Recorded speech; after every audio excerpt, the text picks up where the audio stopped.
ఇచ్చినందుకు మిమ్మల్ని ఇబ్బంది పెట్టకుండా ఒక గంట మాట్లాడడానికి నా దగ్గర సబ్జెక్ట్ ఉంది అధ్యక్ష.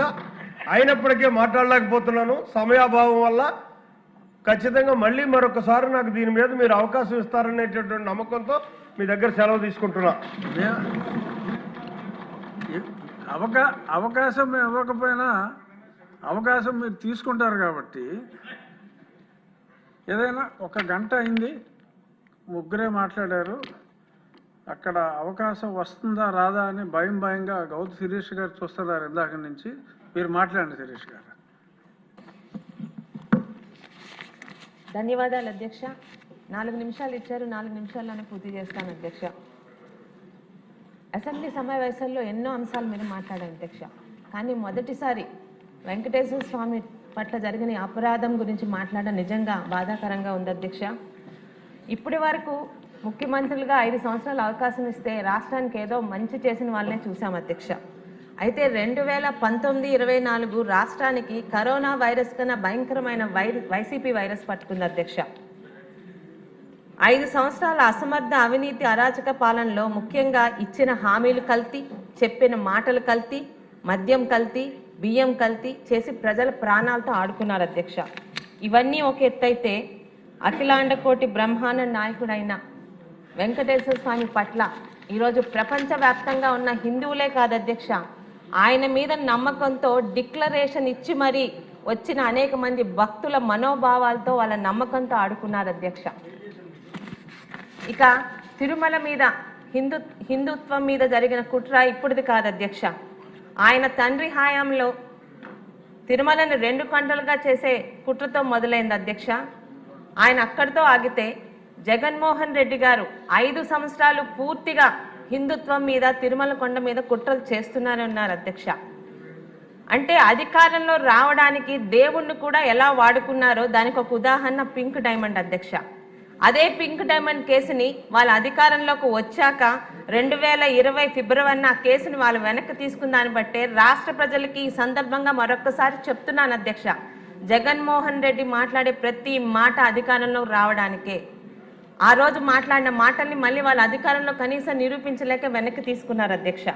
ఇక తిరుమలలో అన్యమత ప్రచారాలు అందరూ మాట్లాడారు అధ్యక్ష. బస్సు టికెట్ల మీద అన్యమత ప్రచారాలు కానీ, బ్రహ్మోత్సవాల అలంకరణలో అన్యమత చిహ్నాలు కానీ, ఆఖరికి తిరుమల వెబ్సైట్లో అన్యమత ప్రార్థనలు రావడం నిజంగా ప్రతిదీ కూడా 2019-2024 వైసీపీ హయాంలో తిరుమల తిరుపతి దేవస్థానంలో వేసిన ప్రతి అడుగు స్కామే, ప్రతిదీ ఒక కుట్రే అధ్యక్ష. ఇక అధ్యక్ష 2018 తిరుమల తిరుపతి బోర్డు డైరెక్టర్స్గా నాన్నగారు కూడా ఆ రోజు ఉన్నారు అధ్యక్ష. అంటే ఈరోజు అది చెప్పాల్సిన అవసరం ఉంది అధ్యక్ష. ఆ రోజు నాన్నగారితో పాటు మన సోదరి మరియు ఇప్పుడు మనకి హోంమంత్రిగా ఉన్న అనిత గారికి కూడా అది ఇచ్చాం అధ్యక్ష.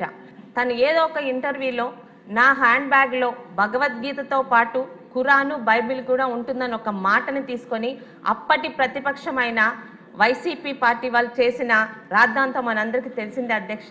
కానీ చాలా నిబద్ధతతో అనిత గారు ఆ రోజు ప్రమాణ స్వీకారం చేయకుండానే ఆ బోర్డు మెంబర్ పదవికి ఆమె రాజీనామా చేశారు అధ్యక్ష. అంటే అది టీడీపీ తాలూకా ఎమ్మెల్యేల తాలూకా నిబద్ధత అధ్యక్ష. మరి ఈరోజు 2019-24 మధ్యన ఇదే తిరుమల తిరుపతి దేవస్థానానికి అక్కడ చైర్మన్గా ఉన్న వైవి సుబ్బారెడ్డి గారు కానీ, కరుణాకర్ రెడ్డి గారు కానీ వారి తాలూకా మతాలు ఏంటో మనం ప్రత్యేకంగా చెప్పక్కర్లేదు అధ్యక్ష. వైవి సుబ్బారెడ్డి గారి సతీమణి స్వయంగా ఆమె బైబిల్ పట్టుకొని తిరుగుతున్న అలాంటి వాళ్ళకి తిరుమల తిరుపతి దేవస్థానం అర్థమయ్యి తీరాలి అధ్యక్ష. ఇక దేవాలయాలపై దాడులు పరాకాష్ట అధ్యక్ష.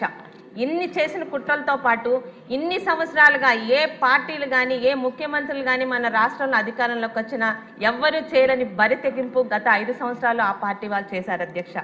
రామతీర్థంలో శ్రీరాముని చిరచ్ఛేదం కానీ, అంతర్వేది రథం దగ్ధం కానీ, కొండ బిట్రకుంట వెంకటేశ్వర స్వామి రథం దగ్ధం కానీ, ఇక బెజవాడ దుర్గమ్మ విగ్రహాల చోరీ కానీ, ఇవన్నీ 2019-24 వైసీపీ హిందుత్వం మీద, దేవుళ్ళ మీద చేసిన కుట్రలకు ఒక ఉదాహరణలు మాత్రమే అధ్యక్ష. ఇక ఈరోజు టీటీడీ సాంప్రదాయాన్ని పాటించని అప్పటి పాలకులు అధ్యక్ష. ఈరోజు హిందువులే కాదు ఏ మతస్థులైనా వెంకటేశ్వర స్వామిని దర్శించుకోవచ్చు. అయితే ఒక డిక్లరేషన్ మీద ఒక సాధారణ కండిషన్ పెట్టాం అధ్యక్ష. అప్పటి అబ్దుల్ కలాం గారు కానీ మరి మన ఉప ముఖ్యమంత్రి గారైన పవన్ కళ్యాణ్ గారి సతీమణి కూడా ఈరోజు ఆ డిక్లరేషన్ మీద గౌరవంతో సంతకం పెట్టి మరి అక్కడ వాళ్ళు దర్శనం చేసుకున్నారు అధ్యక్ష. మరి గత పాలకులు ఎలాంటి చర్యలు చేశారో మీకు తెలుసారు అధ్యక్ష. డిక్లరేషన్ మీద సంతకం చేయకుండా, అలాగే సతీ సమేతంగా పట్టు వస్త్రాలు సమర్పణ చేయకుండా మనందరం శ్రీవారి ప్రసాదాన్ని నోటితో తింటాం అధ్యక్ష. ఎవరైనా ఏ హిందువులైనా మరి కొత్తగా ప్రసాదం అంటే ముక్కుతో వాసన చూసి దాన్నే తినడం అన్నట్టు ఒక కొత్త ప్రచారాన్ని, కొత్త సాంప్రదాయాన్ని అప్పటి పాలకులు తీసుకొచ్చారు అధ్యక్ష. మనందరం కళ్ళతో కూడా చూసాం. అలాగే దేవుడి దగ్గరికి వెళ్ళడం అన్నది దేవుడికి మనం ఇచ్చే గౌరవం అధ్యక్ష. దేవుడి దగ్గరికి వెళ్తాము, దేవుడు మనల్ని రప్పించుకుంటారు. కానీ దేవుణ్ణే మన దగ్గరికి రప్పించుకునేంత బరితెగింపు చర్యలు గత పాలకుడు చేశారనేది రాష్ట్రం అంతా కళ్ళతో చూశారు అధ్యక్ష. ఇక ఈరోజు కల్తీ నెయ్యి కదా, దానికి ఎందుకంత రాద్ధాంతం చేస్తున్నారని అధ్యక్ష. కల్తీ నెయ్యి మాత్రమే కాదు, పరమ పవిత్రంగా ప్రతి హిందువు పూజించి తీసుకునే తిరుమల లడ్డూలో జరిగిన కల్తీ నెయ్యి అధ్యక్ష. లడ్డూకి మన హిందువుల గృహాలలో ఎంతటి పవిత్రత ఉంటుందో ఈ కల్తీలైన రాద్ధాంతం చేసిన ప్రతి ఒక్కరికి తెలియాలి అధ్యక్ష. ఈరోజు సంవత్సరానికి ఒక్కసారి కాదు, జన్మలో ఒక్కసారైనా వెంకటేశ్వర స్వామిని దగ్గర నుండి ఒక్క నిమిషం కళ్ళారా వీక్షించుదామని అనేక మందికి కూడా దొరకనిది లడ్డూ రూపంలో మన ఇంటికి వస్తుంది అధ్యక్ష. దర్శనం చేసుకునే వాళ్ళు మేము దర్శనం చేసుకున్నాము, మీరు రాలేకపోయారు, అయినా స్వామి ప్రసాదాన్ని మీకు తెచ్చిస్తున్నామని తెచ్చిస్తారు అధ్యక్ష.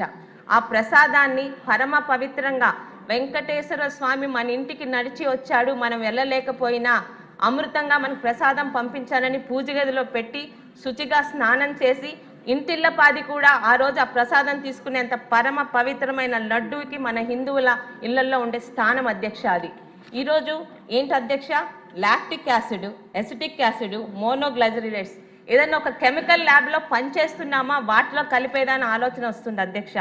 ఈరోజు మన చట్టాలు, మనం తినే ఆహార పదార్థాల్లో కల్తీ జరిగితేనే వాళ్ళని శిక్షించేలాగా ఈరోజు మన చట్టాలు ఉన్నాయి అధ్యక్ష. మరి అలాంటిది ఈరోజు తిరుమల లడ్డూనే కల్తీ చేసిన వాళ్ళకి శిక్షలు ఈరోజు మనం రిపోర్ట్లు చదువుతున్నాం, కానీ వాళ్ళకి శిక్షలు ఎప్పుడు పడతాయని ప్రతి ఒక్క హిందూ ఈరోజు ఆలోచిస్తున్నారు అధ్యక్ష. మొదటి నుంచి ముఖ్యంగా 2022లోనే ఆ రోజు భక్తులు కొంతమంది తిరుమల లడ్డు